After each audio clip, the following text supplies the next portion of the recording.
Merci Seigneur.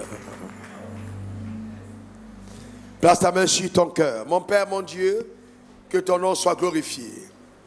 Merci d'accorder à toute personne ici présente et toute personne connectée à cet hôtel, quelque part sur la terre, quel que soit l'endroit, la capacité d'entendre et surtout de comprendre.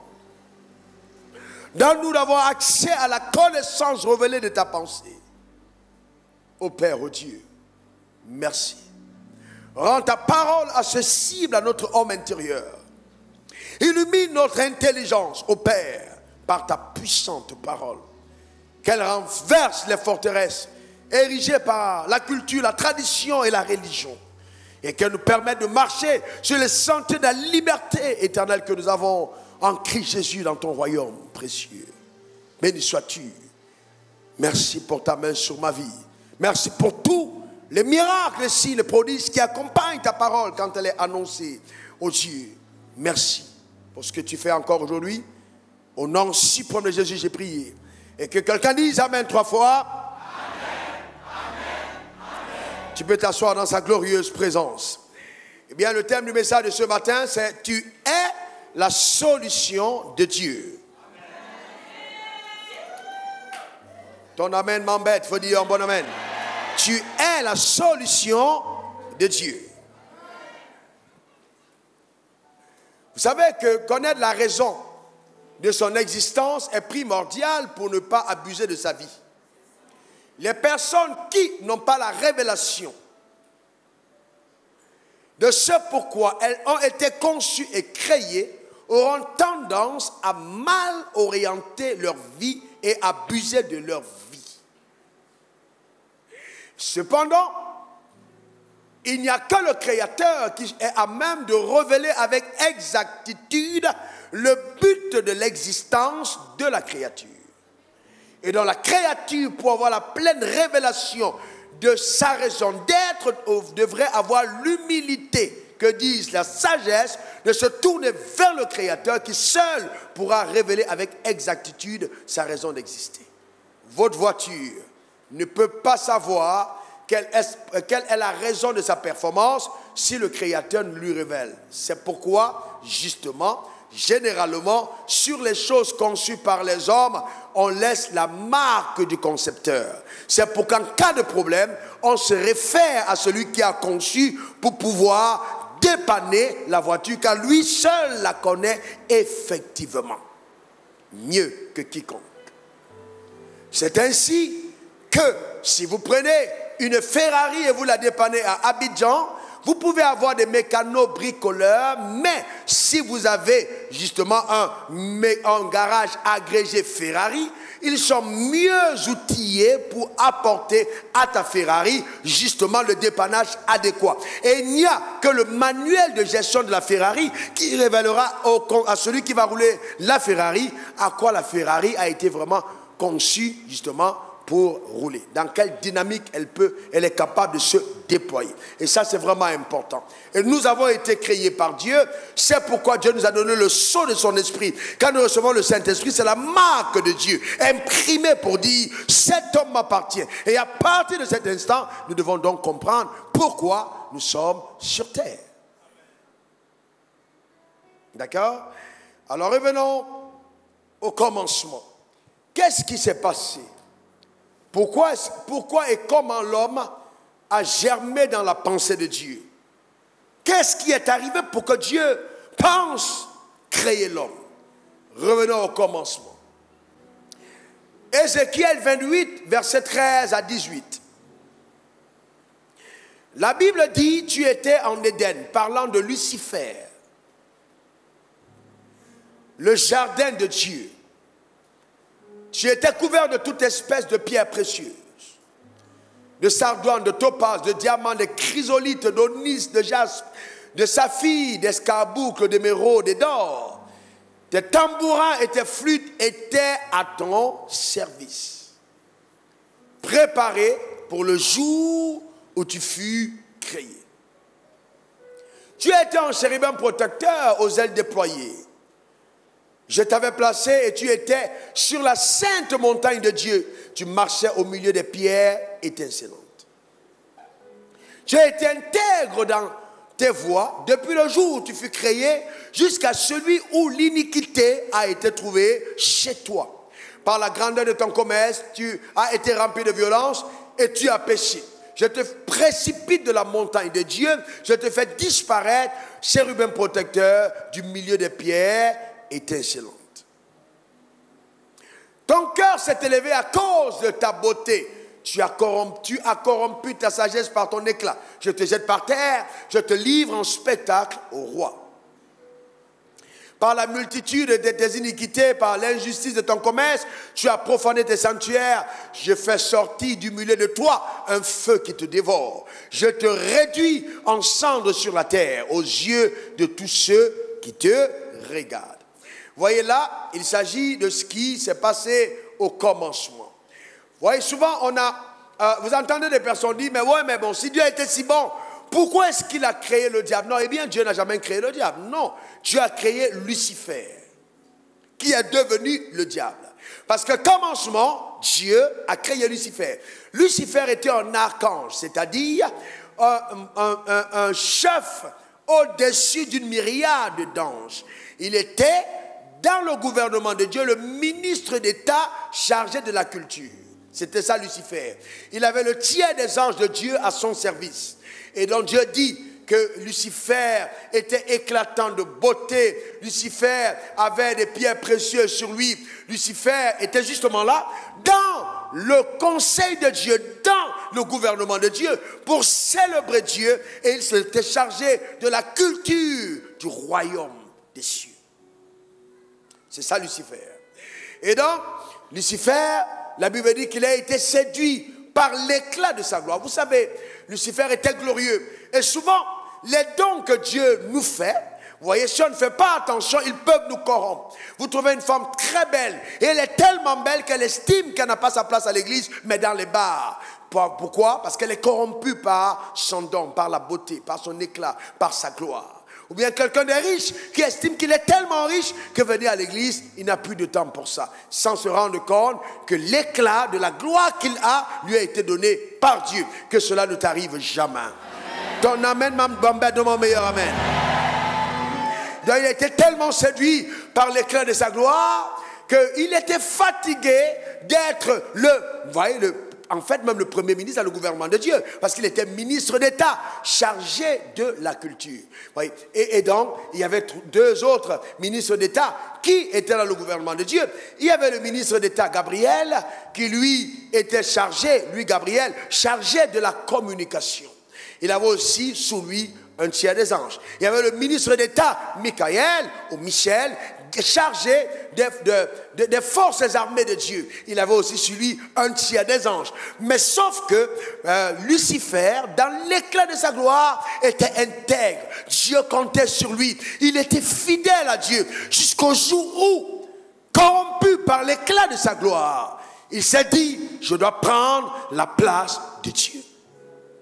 Et c'est ainsi donc que pour la première fois au ciel va germer une tentative de déstabilisation du trône de Dieu. Le premier coup d'état de l'univers va germer ce jour-là dans le ciel. Dieu est face à un problème sérieux parce que Dieu est pur, Dieu est saint, Dieu est glorieux. La magnificence est son partage. Mais il était au ciel. Vous savez, écoutez-moi attentivement. Quel que soit l'endroit où vous êtes, quel que soit le pasteur que vous êtes, quelle que soit l'église que vous fréquentez, je vous garantis, vous trouverez toujours à l'intérieur des personnes qui ont de mauvaises motivations. Car là, on n'était pas en enfer, on était au ciel. C'est au ciel que Lucifer a la pensée de prendre la place de Dieu. Et Lucifer, il faut avoir du respect pour lui. Je vais vous dire pourquoi. Parce qu'il a réussi à corrompre le tiers des anges de Dieu. Il était un collaborateur fidèle, un collaborateur à côté de Dieu. Il a amené le tiers des anges à se lever contre Dieu. Je ne sais pas qu'est-ce qu'il a promis au gars, quel poste il a promis au gars. Mais il faut faire attention. Souvent dans la vie, ne pas savoir quelle est sa place peut être la cause de notre perte. Dans le tiers des anges sont allés avec lui dans cette rébellion-là. Vous voyez, il faut faire attention à ces motivations quand nous sommes au service. Il faut faire attention. La Bible dit dans Ézéchiel 28, verset 14, « Tu es un chérubin protecteur aux ailes déployées. Je t'avais placé. Je t'avais placé. » Donc c'est important de connaître quelle est sa place. Quand tu viens à l'église, il faut savoir quelle est ta place. Dans la société, quelle est ta place? Et chacun doit apprendre à rester à sa place. Tu es dans une famille, tu es la femme, il faut connaître ta place. Tu n'es pas femme par hasard.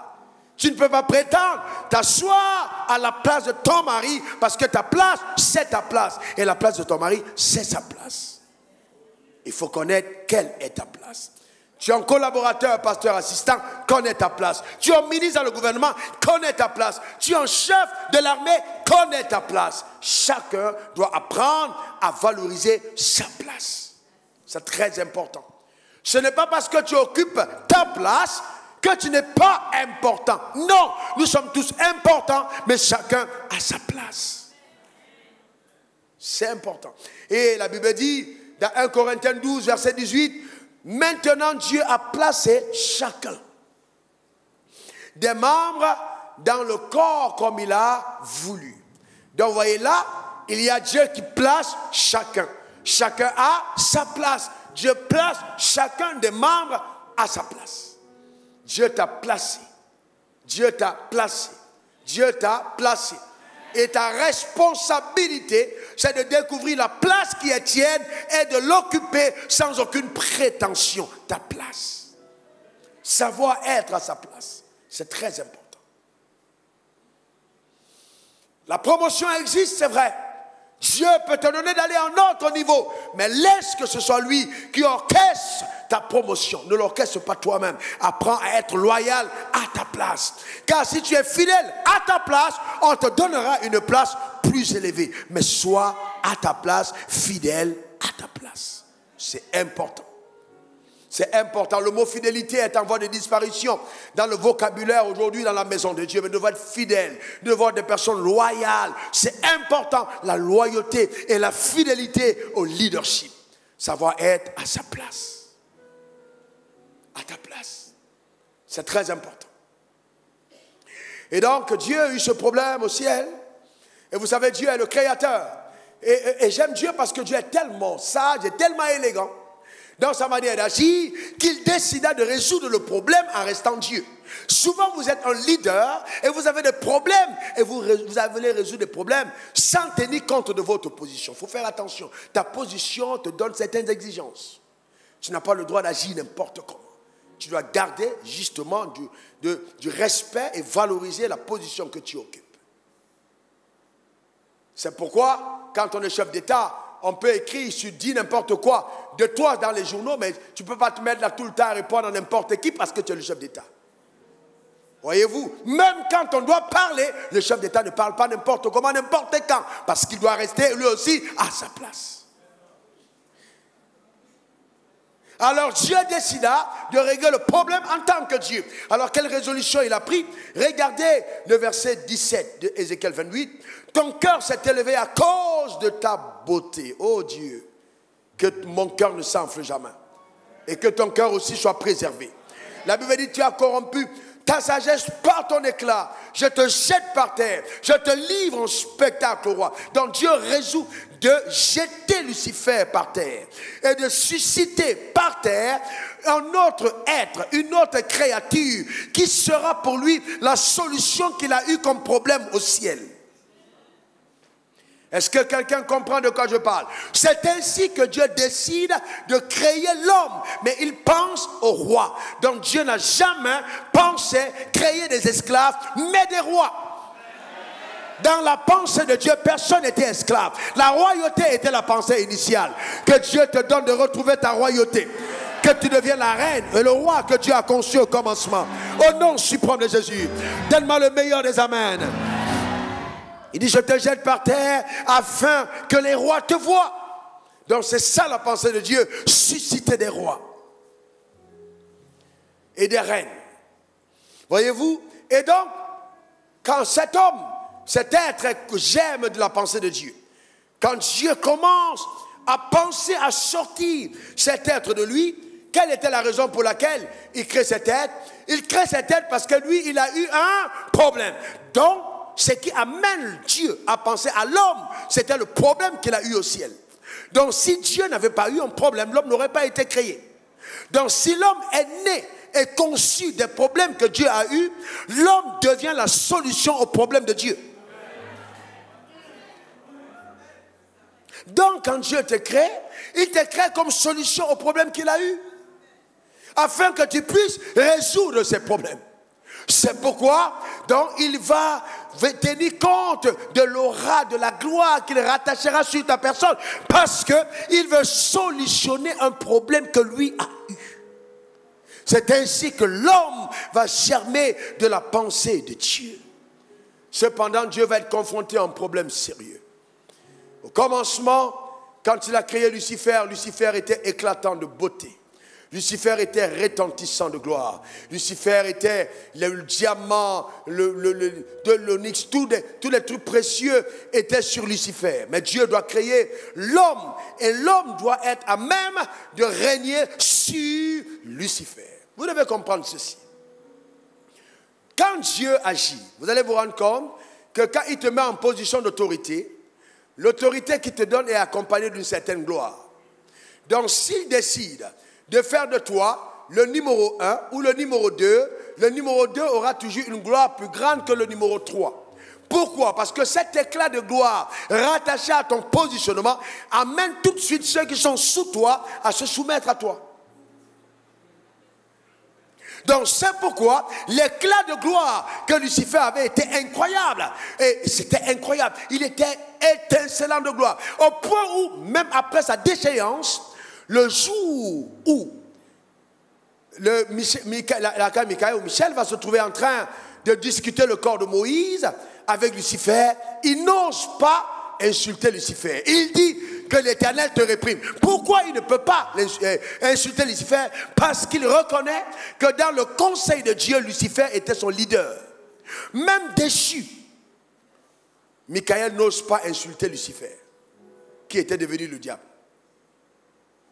Est-ce que quelqu'un comprend de quoi je parle? Il n'ose pas. Il dit que l'Éternel te réprime. Pourquoi? Simplement parce que dans le conseil de Dieu, Lucifer était son leader. Vous allez vous rendre compte que la même chose arrive à David et Saül. Saül est déchu, David est oint. Mais et puis il dit, loin de moi de porter la main sur l'oint de l'Éternel. Vous dites, mais est-ce qu'il est encore oint? Est-ce que Dieu, non. Quand Dieu t'a oint, il t'a oint. Il ne t'a pas mouillé, il t'a oint. Donc, est-ce que quelqu'un comprend de quoi je parle? Dans même déchu, Dieu te dit, tu gardes ton grade à vie.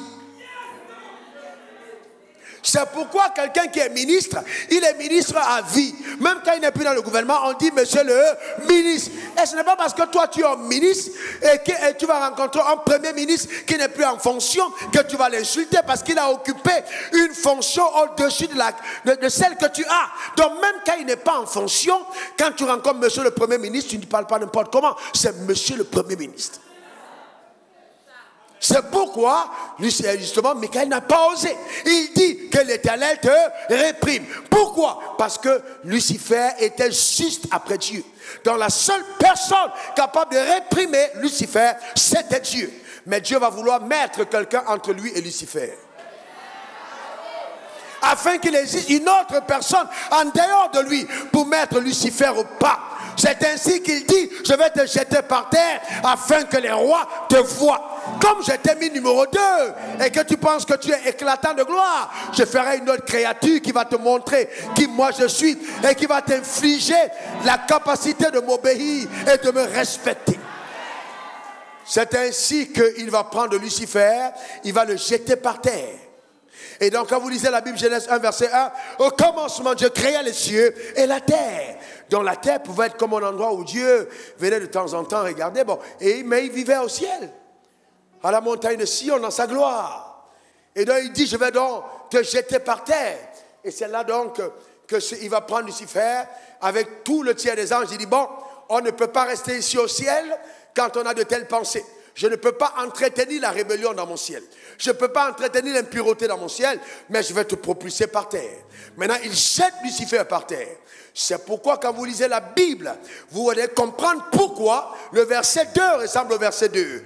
Au commencement, Dieu créa les cieux et la terre. La terre était informe et vide. Mais ce n'est pas normal. Comment Dieu peut créer quelque chose qui n'a pas de forme?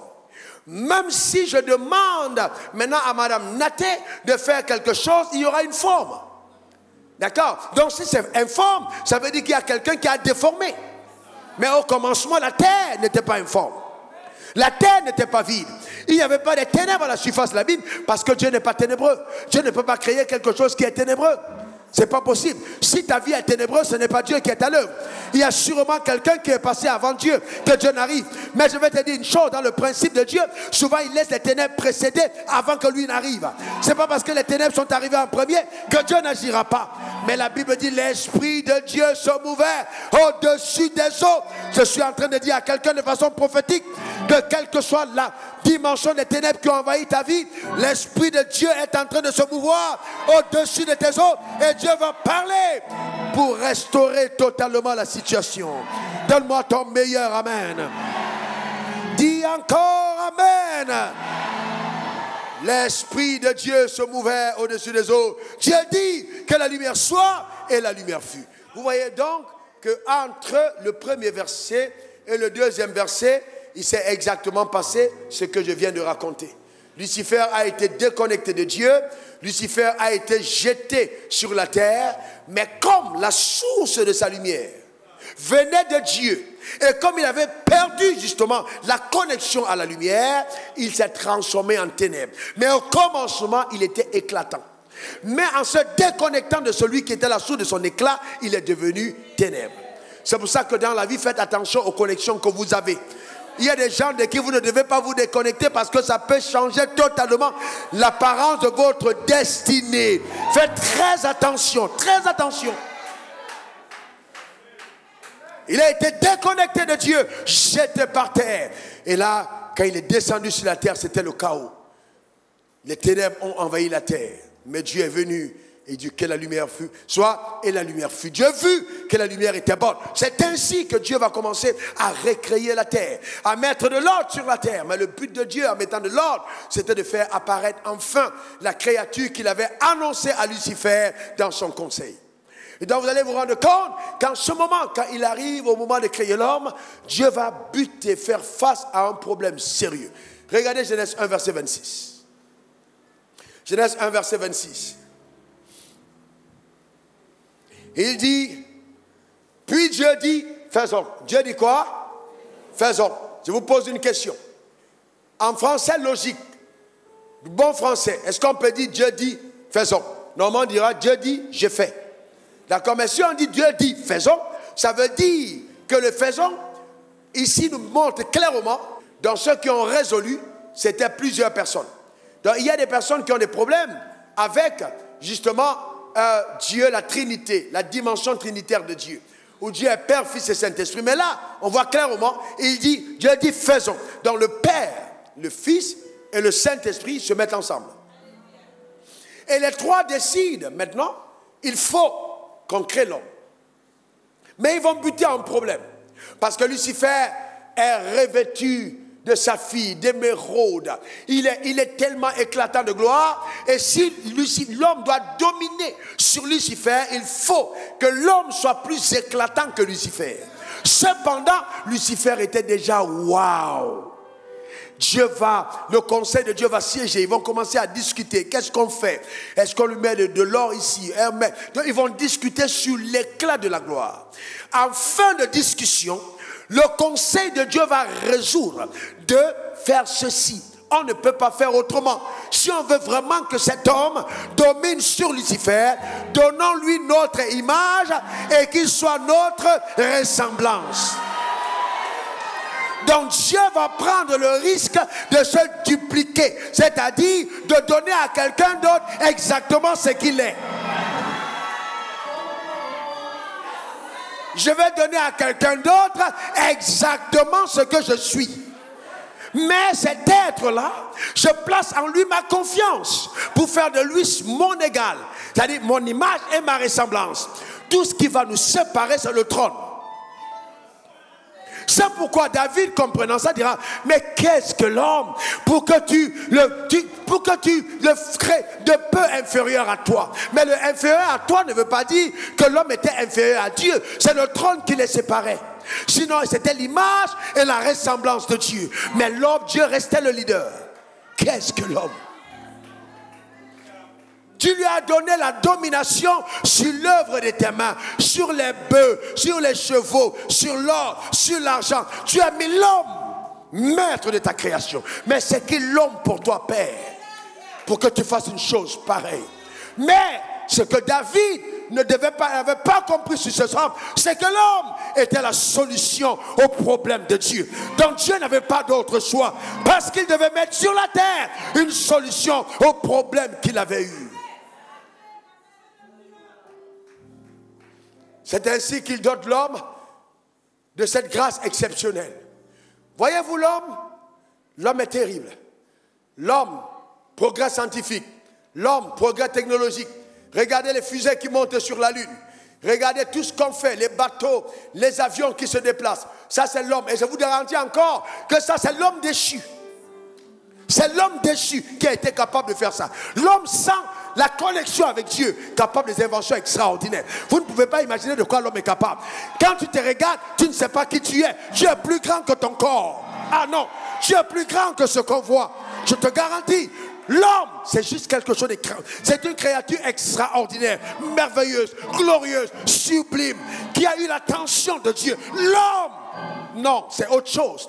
C'est rien, ce n'est pas un accident. Non, l'homme ce n'est pas une calamité. Non, l'homme ce n'est pas un être maudit. Non, l'homme c'est l'image et la ressemblance de Dieu. L'homme c'est... Vous savez, souvent, nous ne valorisons pas qui nous sommes. L'homme, la solution au problème de Dieu. Et donc, quand on lit la Bible, on voit le verset 28 où la Bible dit, Dieu les bénit et Dieu leur dit soyez féconds. Mais on ne comprend pas. Dieu n'a pas béni l'homme en cachette. Il n'a pas pris l'homme et puis il est allé le cacher quelque part derrière un vase. Puis il dit, je te bénis, hein, sois fécond. Non, c'était autre chose. Quand il a sorti l'homme de sa pensée, c'était le chef-d'œuvre. C'est-à-dire quand il a sorti, pour la première fois, Dieu pouvait se voir en face. Non, tu n'as pas compris. Pour la première fois, Dieu pouvait se voir en face.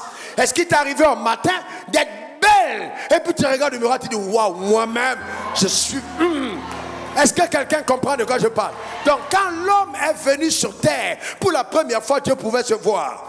Il regarde, l'homme marche et il guette pour voir comment lui, Dieu, il est. Parce que c'était son image et sa ressemblance.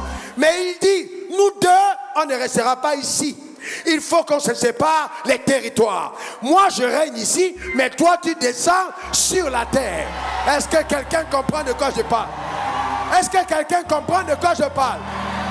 Parce qu'il ne faut pas deux dieux au ciel. Il faut un au ciel et un autre sur la terre.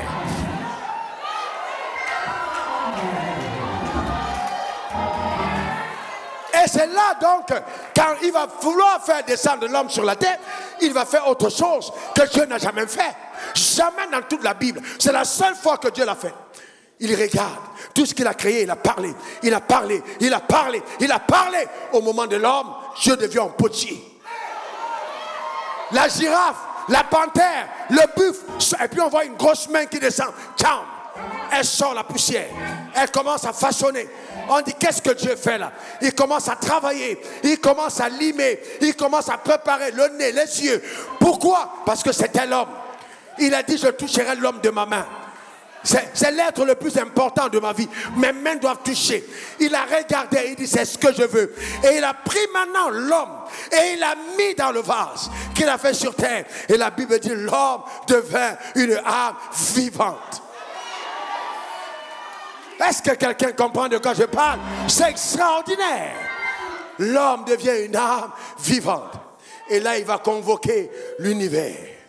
Il convoque le lion. Il convoque l'hyène. Il convoque l'éléphant. Il convoque la girafe, il convoque le guépard, la tortue, les chimpanzés. Il parle à la création entière, l'or, le diamant, le pétrole, les arbres, les feuilles, la lune, le soleil. Parce qu'en fait, quand il met l'homme sur la terre, l'homme doit gouverner le cosmos. C'est pour ça que même l'homme déchu peut aller à la lune. Parce qu'en fait, il devait gouverner le cosmos.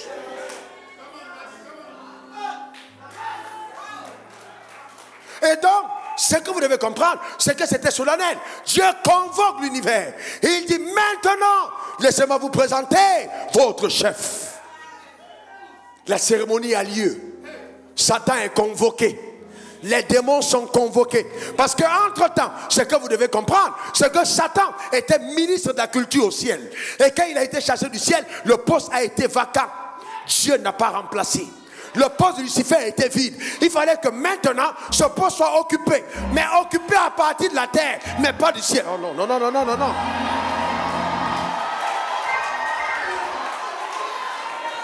Donc, non simplement la terre était là en train de regarder ce qui se passe, mais le ciel aussi regardait. Parce que depuis que Lucifer est parti, Dieu n'a pas fait un remaniement du gouvernement. Il a laissé le trône vide. Michael n'a pas pris la place. Michel, Gabriel n'a pas pris la place.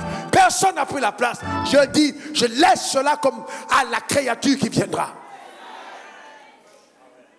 C'est pourquoi vous comprenez, Dieu dit, l'heure vient, elle est déjà venue, où les vrais adorateurs adoreront le Père en esprit et en vérité. Ce sont là les adorateurs que le Père recherche. Pourquoi? Parce que le poste était vacant. C'est pourquoi il dira, si vous ne m'adorez pas, je vais chuter les pierres. Parce qu'on ne peut pas remplacer. Le poste est à toi au ciel. Comme ministre de la culture du ciel. Donc quiconque veut connaître la culture du ciel n'a pas besoin de parler à Dieu, mais à son ministre d'État chargé de la culture, qui est Raoul Wafo, qui est... Est-ce que quelqu'un comprend de quoi je parle? Est-ce que quelqu'un comprend la culture du ciel? C'est-à-dire, c'est pourquoi il dit, vous serez mes témoins. Parce qu'en étant dans tes actions, ta manière de faire, tu révèles comment on fait au ciel. Donc c'est une cérémonie qui engage et le ciel et la terre. Et Satan est là, et les anges sont là, et les démons sont là, et puis on sort la créature, on montre. L'éléphant dit, je suis plus costaud que lui quand même. C'est moi qui devais être le chef. Le lion dit, c'est moi qui devais être le chef. Je dis, vous ne comprenez rien à rien. Vous ne comprenez rien à rien. Ne regardez pas cet homme juste à la dimension que vous voyez, parce que c'est moi qui suis dedans. Est-ce que c'est moi qui suis dedans? Donc le singe dit non. J'ai déféqué sur la terre. La terre là a servi au corps. Mais Dieu dit dans son principe d'opération, il veut donc montrer à la terre la sagesse la plus infime, la plus grande qu'il puisse avoir. Il prend les choses files pour confondre les fortes. Il récupère la terre, la boue, qui semble être rien, pour confondre la sagesse de ce qui a été avant. Je suis en train de dire à quelqu'un qu'il y a des gens qui t'ont précédé dans les endroits, mais ta gloire arrive sur les territoires que Dieu t'a réservés. Ton amen m'embête. Donne-moi un meilleur amen. Dis encore amen.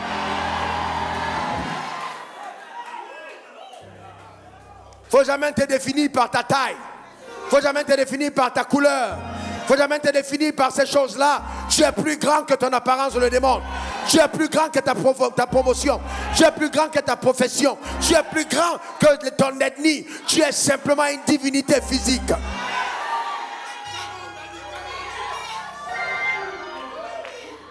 Quand l'homme arrive sur terre, la solution de Dieu est arrivée. Dieu, c'est pour ça que quand Dieu termine, il dit je me repose. Ça veut dire qu'avant l'arrivée de l'homme, Dieu n'avait pas de repos. Il dit enfin je vais me reposer. Parce que j'ai trouvé quelqu'un qui va venir et régler les problèmes que j'ai eus. Je peux rentrer dans le repos.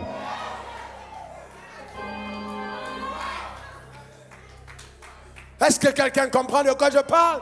Je peux me reposer. Parce que maintenant j'ai trouvé la solution à mes problèmes. Oh, lève ta main, dis Seigneur, je ne te décevrai pas par ta grâce. Dis-lui encore, Seigneur, je ne te décevrai pas par ta grâce. Alléluia. Alléluia. Amen. Tu peux t'asseoir. Tu peux t'asseoir. Vous voyez, le problème, c'est que l'homme donc va descendre sur la terre dans un éclat glorieux. Donc Dieu sait qu'il a une solution. Frères et sœurs, ce qui est en toi, tu ne peux pas imaginer. Je te garantis. Il n'y a rien qui t'amène à te découvrir comme la prière. Rien du tout. Je te garantis, rien du tout comme la prière. Quand tu restes connecté à Dieu et que ton esprit se lève et découvre qui tu es.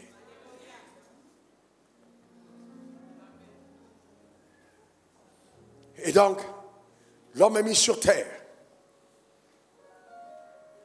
pour régler les problèmes. Cependant, Dieu place l'homme dans le jardin d'Éden. Quelqu'un dit jardin d'Éden. Quelqu'un dit encore jardin d'Éden. Demandez à tous les gens qui font toute la théologie où était le jardin d'Éden. Certains disent non, c'est en Irak. D'autres disent non, c'est à Bandioun. D'autres disent non, c'est... vous voyez, donc, chacun trouve son... Mais le jardin d'Éden, en fait, c'était un lieu qui était ouvert au ciel. Ce n'est pas un lieu physique. C'était appelé Éden parce que c'était un couloir qui reliait le ciel et la terre. Il y avait comme une gloire dans cet endroit. C'est un endroit où Dieu descendait et montait. C'est pour ça qu'on l'appelait Éden. Un lieu où il y avait une cohabitation directe entre le ciel et la terre. Donc, il y avait une relation. Dieu était constamment, voilà, c'était ouvert. Les anges montaient et descendaient sur cet endroit-là. C'était appelé l'Éden. Et donc, l'homme a été placé en Éden avec le mandat de domination, c'est-à-dire dominer. Donc Dieu savait déjà qu'en Éden, il devait avoir une résistance. Et notez bien qu'il dit domine sur les poissons de la mer, les oiseaux du ciel, et sur tout ce qui rampait sur la terre. Donc Dieu acceptait de facto que malgré le fait que les animaux étaient bénis, ils pouvaient être pénétrés, infiltrés par la puissance ennemie présente sur la terre avant l'arrivée de l'homme. Car Satan a été sur la terre avant toi. Et donc, il dit, ok, je mets le chef. Domine sur eux tous. Vous voyez, quand vous lisez bien la Bible, vous vous rendez compte que quand Dieu a béni l'homme, il a béni l'homme après avoir béni les animaux. Les animaux étaient bénis. Dieu a béni les animaux. La vache, le chimpanzé, la perdrix, la tortue. Même quand tu manges la goutille, sache que ça a été béni par Dieu. Dieu a béni les animaux. Il les a bénis. Dieu a béni. Il a demandé aux animaux de se multiplier. D'accord? Et donc, il les a laissés sur terre. Il a mis l'homme comme chef. Pour que l'homme règne sur la terre, ici, comme chef. Il était au jardin d'Éden. Voyez-vous, le drame, c'est que beaucoup d'entre nous ne comprenons pas exactement ce qui s'est passé. Dans le jardin d'Éden, il y avait, la Bible dit dans Genèse 3, verset 1, le serpent était l'animal le plus rusé d'entre les animaux des champs que l'Éternel Dieu avait fait. Ma question, numéro 1, qui a fait le serpent? Qui a fait le serpent? Dieu. Que l'Éternel Dieu avait fait. Comment il était rusé? La ruse en question ne veut pas, c'était pas une ruse maléfique. C'est une intelligence élevée. C'est-à-dire Dieu ne fait rien de maléfique. Dieu, il était intelligent. Il était brillant. Donc dans tout le jardin, si Adam qui est arrivé avant sa femme devait choisir un collaborateur pour nommer premier ministre, il aurait nommé le serpent. Parce que le serpent était rusé. Donc s'il devait nommer un collaborateur, il nommerait le serpent. Je ne sais pas si vous comprenez ce que je suis en train de dire. Parce que beaucoup d'entre vous pensaient que le serpent était le diable. Non, le serpent était un animal que Dieu avait fait. Il n'était pas le diable. Non, non, non, non. Il était un animal. Donc si aujourd'hui, vous voyez le serpent qui rampe, le serpent n'a pas toujours rampé. Non, non, le serpent a rampé parce qu'il a été maudit. Au départ, le serpent avait des pattes. Comment je sais? Dieu lui a dit tu ramperas. Si Dieu a dit tu ramperas, ça veut dire qu'il marchait. Il faut faire attention à Dieu. Dieu est capable de te faire ramper le restant de tes jours. Ne t'amuse pas avec Dieu. Le sorcier du village peut te maudire, mais la malédiction de Dieu, il faut fuir. Il faut fuir. Quand Dieu décide, quand il ouvre une porte, personne ne peut fermer. Quand il ferme, personne ne peut ouvrir. Il n'y a pas plus dangereux que Dieu. Il dit tu ramperas. Le jour où vous voyez le serpent marcher, coupez-moi la tête. Il ne marchera plus jamais. Vous ne pouvez rien contre la parole que Dieu a relâchée. Il faut faire attention aux paroles que Dieu donne. Quand Dieu relâche une parole, il a relâché. C'est pour ça qu'il dit, quand je t'ai béni, personne ne peut te maudire. Personne. Oh, je suis en train de dire à quelqu'un que personne ne pourra arrêter ce que Dieu a dit sur ta vie. Donne-moi ton meilleur amen. Dis encore amen.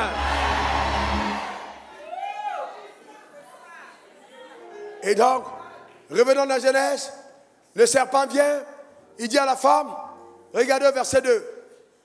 Verset 2. Non, reviens au verset 1. Reviens au verset 1, s'il te plaît. Il dit à la femme, Dieu a réellement dit, vous ne mangerez pas de tous les arbres du jardin. Vous ne mangerez pas de tous les arbres du jardin. Regardez au verset 2. La femme répondit au serpent, nous mangeons du fruit de l'arbre du jardin. Arrêtons-nous là un moment. Vous voyez, le serpent, souvent il faut faire attention. Vous voulez la sagesse, ne parlez pas trop. C'est ça que les femmes, taisez-vous. Hein, vous comprenez, quelqu'un vient à la maison pour voir ton mari, ne parle pas trop.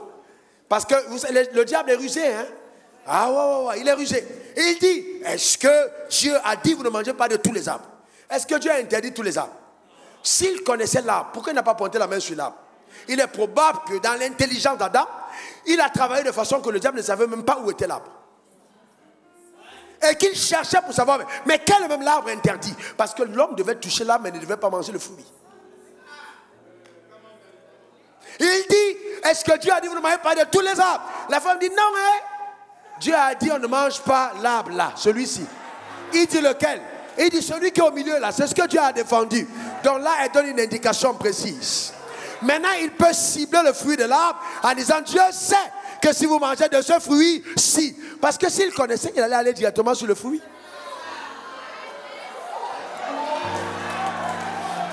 Il y a des gens qui vont prêcher le faux pour avoir le vrai. Ne parlez pas tôt. Celui qui se tait paraît sage, même quand il est insensé. C'est ce que la Bible dit. Il ne faut pas trop vite parler.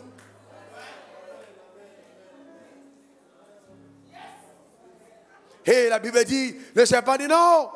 Dieu sait que le jour où vous en mangerez, vos yeux vous suivront et vous serez comme des dieux, connaissant le bien et le mal.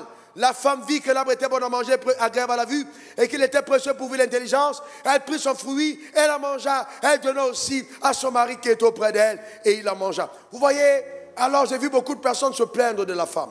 Mais je vous dis ceci. Si le mari laisse, après la poésie qu'il a fait, et on a célébré le mariage, et il laisse la femme avec le serpent, c'est vous montrer le degré de confiance qu'il avait au serpent. S'il laisse la femme en causerie avec le serpent, c'est que le serpent devait être un collaborateur extrêmement fidèle. Donc, ça veut dire que quand le mari voulait se reposer, il peut dire, serpent, s'il te plaît, montre un peu les choses à ma femme. Va faire telle chose, va faire telle course avec elle. Donc, il peut aller. Ça peut être aussi un bodyguard, ça peut être... Mais c'est quelqu'un d'intelligent à qui on a confiance. Sauf qu'on a vraiment confiance en lui. Il est correct. Mais sauf qu'il faut faire attention. Dans chacun de nos Éden se trouve un serpent. Même à l'église où Dieu descend tous les jours se trouve un serpent. Parce que l'Éden, c'est l'endroit où le ciel est ouvert. Dans ton bureau se trouve un serpent. Partout où ton Éden est, il y a un serpent à côté. Sauf qu'il est intelligent et rusé. C'est un ami de la famille. C'est un collaborateur fidèle.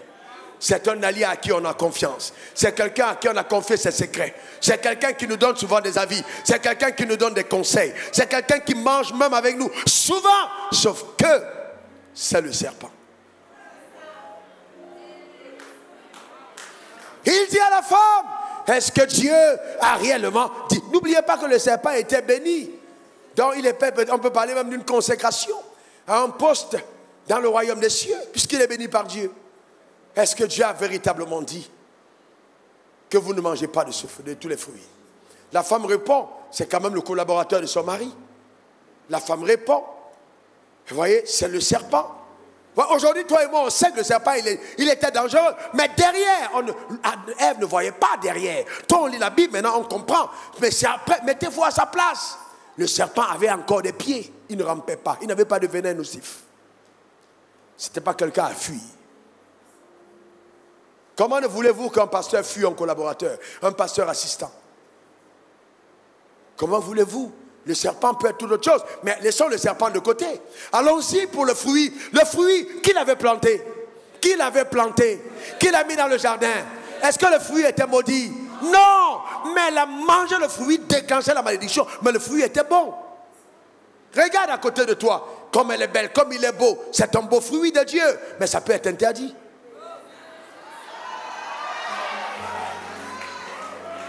Vous comprenez ce que je suis en train de dire? Il faut faire attention. Dans chacun de ton Éden se trouve le fruit.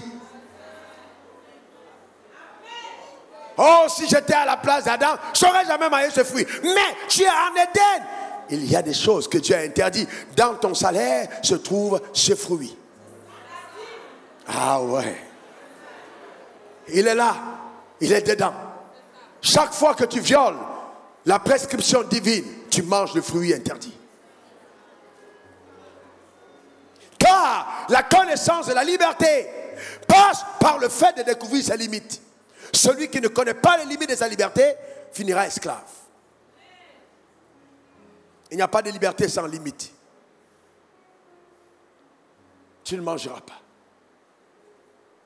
Tu ne mangeras pas. Tu ne mangeras pas. Et donc, voyez-vous, pour aller plus loin, je vous laisse noter. C'est succulent comme parole, comme sagesse. On peut continuer maintenant? Alors, sauf que ce qu'il faut comprendre, c'est que si nous remettons l'Éden là où nous sommes aujourd'hui, alors le serpent peut être le gars d'à côté, ton collaborateur d'à côté, et le serpent peut être ton pasteur.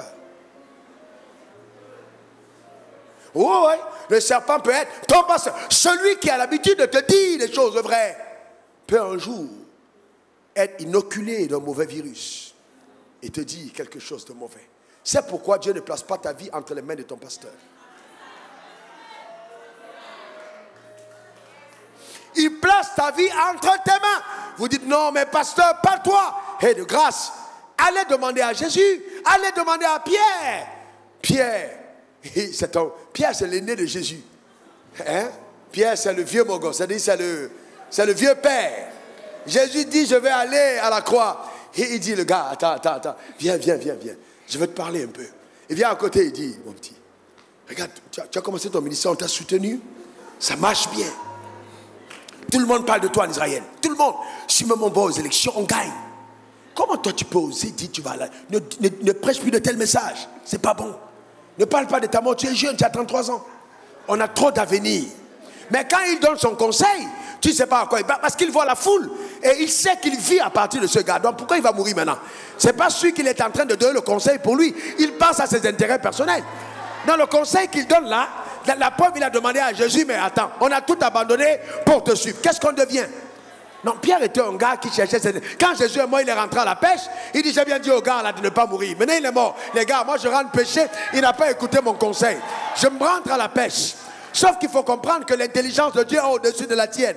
Et que Dieu ne fait pas les choses comme tu le demandes, mais comme il a pensé faire. Le gars est l'aîné de Jésus. Il a parlé à côté. Hein. Jésus dit, arrière de moi ça. Il dit, mon gars, parle doucement, on est ici à deux. Je dis, arrière de moi Satan. Écoutez-moi bien. Là, comment je sais que Jésus a crié? Comment je sais qu'il a parlé fort? Parce qu'il a mis à part. Mais celui qui a écrit, c'est Matthieu. Matthieu n'était pas à part. Ils étaient à deux. Donc si Matthieu a entendu, c'est que Jésus a crié. Arrière de moi. Moi, je ne comprends pas. Hein. C'est quoi? Je suis venu le parler justement dans son bureau. Il lève la voix. Il y a des moments où la conversation ne doit pas être privée. Il faut t'énerver. Parce que celui qui est derrière, ce n'est pas lui. Tu parles à celui qui est juste derrière sa tête. Arrière de moi, Satan. Mais maintenant, quel était le problème de Pierre? Pourquoi il se fâche? Est-ce que ça lui en a parlé? On a parlé à qui? À Satan. Maintenant, il va dire, pourquoi il m'a insulté? Je ne t'ai pas insulté. J'ai dit, arrière de moi, Satan. Tu t'appelles Satan? Non. Est-ce que quelqu'un comprend de quoi je parle? Arrière de moi, Satan. Le jour où je viens te voir et puis je te dis, oh Dieu m'a dit, donne-moi les clés de ta maison parce que c'est là où je vais habiter. Tu dis, arrière de moi. Ce n'est pas que tu m'as insulté. En fait, tu es en train de chasser le démon qui est derrière, qui est en train de m'amener à te manipuler. Tu dis, arrière de moi. Il y a des moments où il faut être forcé, violent. Est-ce que quelqu'un comprend? Là où tu sais que le diable est en train d'agir, tu prends autorité contre lui. Arrière de moi, Satan. Clair. Aujourd'hui, vous savez, certains d'entre vous ne seraient jamais membres à l'église de Dieu. Parce qu'à l'église de Dieu, ce n'est pas comme au temple de la foi. Dieu est plus dur. Vous pensez que Pasteur Wafo est sévère? Dieu c'est plus fort. Je prie pour devenir comme lui. Priez pour moi que je sois comme Dieu. Que je devienne comme Dieu. Dieu est plus sévère. Regardez, il dit arrière de moi. Certains d'entre vous, ce qui vous tue, c'est la complaisance. C'est ton ami. Tu manges avec lui. Non, tu ne veux pas le blesser. Tu ne veux pas l'offenser. Comment tu peux parler comme ça? Tu sais, la dernière fois que tu m'as parlé, tu m'as fait mal. Hein? Ça m'a touché. Ce n'est pas une question de te toucher. Il faut qu'on dise la vérité. C'est ce qui est important. La vérité, c'est bien quand tu aimes quelqu'un, dis-lui la vérité. Il y a trop d'hypocrisie dans l'église. Les frères et sœurs sont hypocrites. Ce n'est pas comme ça le royaume de Dieu. C'est la vérité. Et qu'on soit mûr pour accepter la vérité. Arrière de moi, Satan. C'était son aîné, pouvait être son père. Il dit arrière de moi. Et une autre chose qui est importante à comprendre. Dieu m'a demandé si tu étais dans mon église, comment te serais-tu comporté quand j'ai posé certains actes? Dieu a maudit Adam. Imaginez que vous êtes membre de l'église. Non, père, c'est pas sérieux. C'est pas sérieux, pasteur. Il n'a fait que manger le fruit. Avec tous les fruits qu'il y a là, pourquoi tu es dur comme ça, pasteur? Sauf que le fruit là, c'était pas n'importe quel fruit. C'était l'interdit. Il ne faut pas jouer avec l'interdit. Chaque fois que l'interdit est violé, cela est en train de représenter le territoire cédé au diable. Donc, ce n'est pas la blague. Non, c'est le royaume. Et de deux, vous imaginez, vous êtes au ciel avec un homme. Suivez mon regard, s'il vous plaît. Et vous êtes avec Lucifer. Il a toujours été intègre. Et le gars a été toujours correct. Mais un jour, il veut prendre ta place. Je vous pose une question. Vous chassez le gars de l'église. Les anciens vont vous appeler pour dire, pasteur, non. On va partir avec lui. C'est pas sérieux, tu n'es pas correct. Pourquoi tu peux faire ça? C'est trop dur. Mais attention, Dieu l'a fait. Vous devez comprendre qu'il y avait là, reste là. Il y avait là deux attitudes différentes. Quand Lucifer a décidé de prendre la place de Dieu, il péchait contre le trône de Dieu, contre l'autorité de Dieu. Ce n'est pas les choses qu'on négocie. Non, non, non, non. Tu es dans une société et puis un gars est en train de monter les gens contre toi, évacue-le. J'ai découvert que le péché contre l'autorité, quand tu le cajoles, il finit par ressurgir. Quand quelqu'un s'est levé contre toi, fais-le partir. Il n'y a pas un autre choix. Fais comme Dieu, évacue-le, il part. Sinon, c'est toi qui partiras. Tu es dans ta maison, tu as une servante de maison, tu as des filles de maison. Elles sont là, et puis tu parles et te regardes en face. Ah là, il y a problème. Parce que quand Dieu dit Adam, tu es où? Adam fuit, il se cache. Qu'est-ce qu'il est en train de montrer? Il montre à Dieu qu'il a péché contre sa sainteté, mais pas contre l'autorité. Seigneur, jamais je ne peux te braver. Jamais je ne peux te regarder en face et te défier. Jamais, mon Père. Pardonne-moi ce que j'ai fait. Mais certains regardent en face et me disent, et puis quoi? Et puis il y a quoi? Dans ta propre maison. Et puis la mère vient demander pardon. Si ta tête n'est pas tombée, c'est la sienne qui tombe. Tu choisis en premier. Chaque fois que vous entretenez un rebelle à côté, il finit par vous amener à la croix. Donc il faut faire attention. Alors, ça, tu pars d'ici. Mais quand Ève a péché, Dieu va agir différemment. Dieu n'a pas chassé Ève. Dieu n'a pas, enfin du moins Adam, parce qu'il n'a pas parlé à Ève. Qu'est-ce qu'il dit? Et quand Ève a mangé le fruit, Dieu est resté calme. Pourquoi Dieu s'est tué? Dieu a dit quoi? Est-ce que Dieu a parlé à Ève? Est-ce que Dieu a parlé à Ève?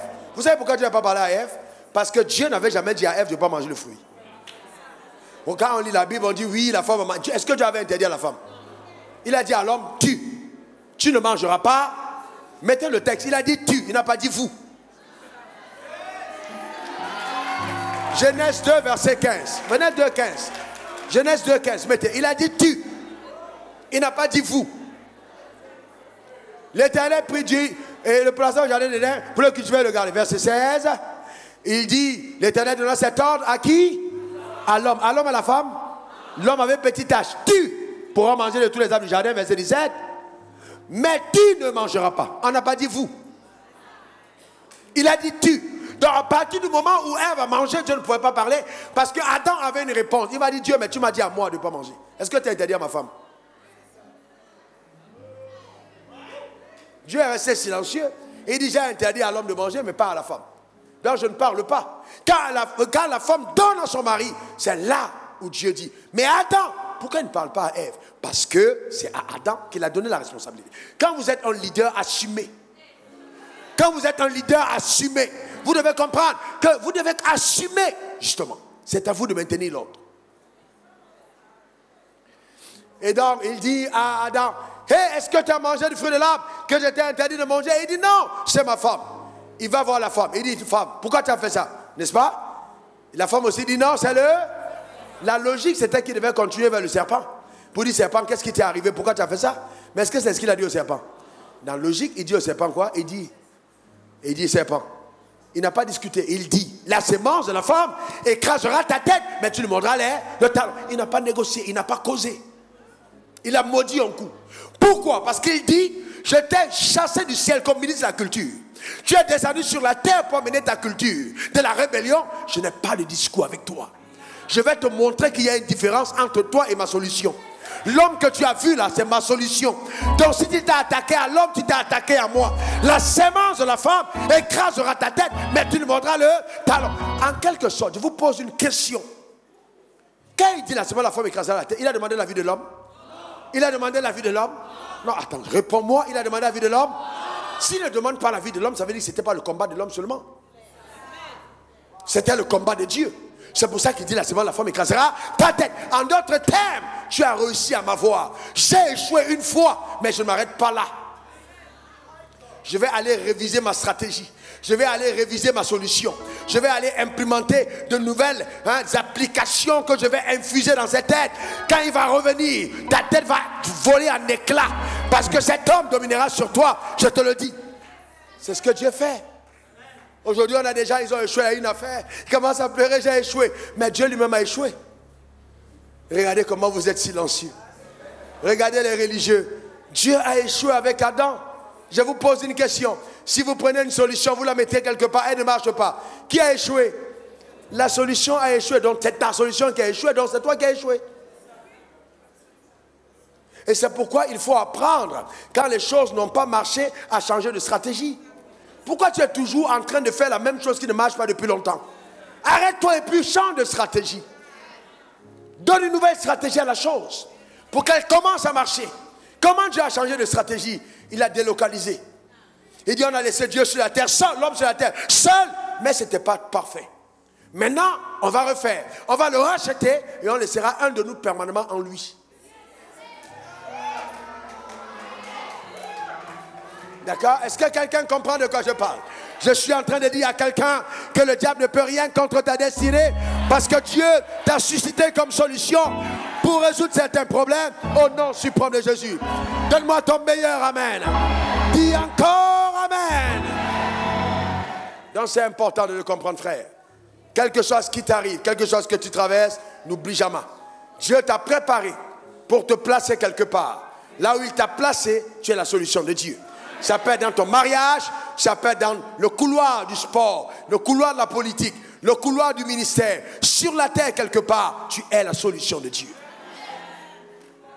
Et par toi, les gens verront le règne de Dieu s'établir. C'est pourquoi Dieu t'appelle à être un témoin de sa gloire. Qu'il en soit ainsi au nom suprême de Jésus. Et que rien n'arrête la glorieuse action surnaturelle de Dieu au travers de ta vie. Par le nom suprême de Jésus.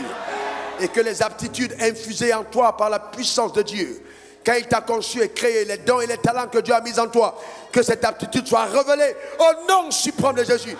Et qu'en aucun moment tu ne te mettes à poursuivre ce que tu es, mais que tu comprennes que la révélation de ce que tu es passe par ton obéissance et ton habileté à suivre le processus graduel de ta croissance. Car Ève a voulu devenir ce qu'elle était déjà.